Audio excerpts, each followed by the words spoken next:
Jiji la Dar es Salaam sio tu lina majengo marefu na ya kisasa pekee, bali pia lina watu waliokataa kubaki nyuma na wakaweza kunyanyua malengo yao na kuelekeza maarifa usawa wa maendeleo ya dunia. Iman Media chini ya taasisi ya The Islamic Foundation imekutana na mmoja wa vijana wa Kitanzania. Huyu ni Jumanne Mtambalika, mmoja wa vijana wa kwanza kabisa kufikisha fikra ya mfumo wa ubunifu katika teknolojia na ujasiriamali kwenye jukwaa la Afrika. Jumanne anasema ubunifu wa teknolojia unaweza kuwaingizia vijana fedha nyingi zaidi ya mara 7 kuliko uchimbaji madini, ambayo ishawahi kumuingizia mchimbaji madini maarufu Laizer tuliomshangilia kwa kupata Tanzanite.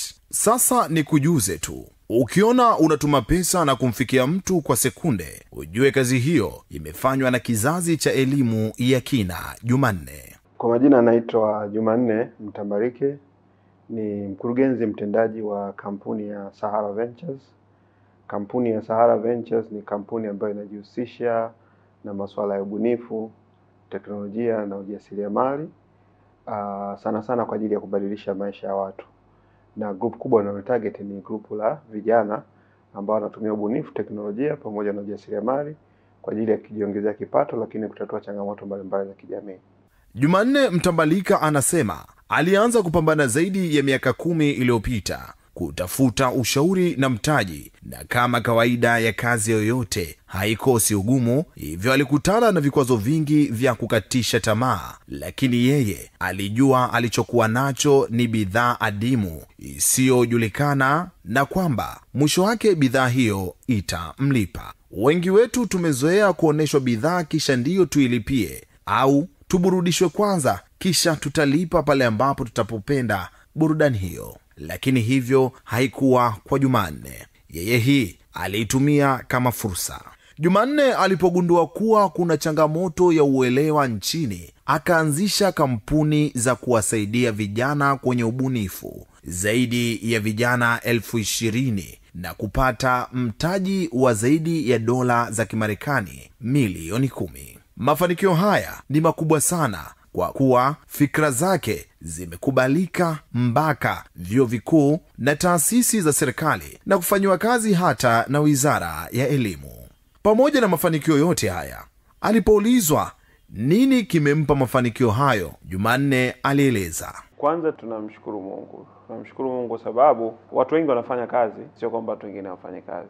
Fanya kazi, lakini kuna vitu inabidi vikae sawa ili matokeo yapatikane, na sio vyote na control navyo. Swali zuri sana. Mimi nitajikita kwenye sekta yangu kwa sababu serikali inafanya mambo mengi, inafanya kazi kwenye afya, kwenye elimu, kwenye kilimo.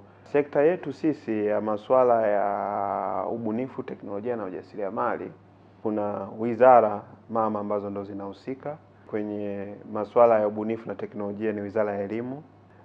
Tunafanya kazi kwa karibu sana na Wizara ya Elimu, especially Tume ya Taifa ya Sayansi na Teknolojia pamoja na Taasisi ya Elimu. Lakini vile vile serikali imekuwa ni mdau mkubwa. In the past 10 years investment nyingi sana zimefanyika kwenye upande wa ICT, mkongo wa taifa, data center za serikali zimeanzishwa kwa ajili ya kumanage data.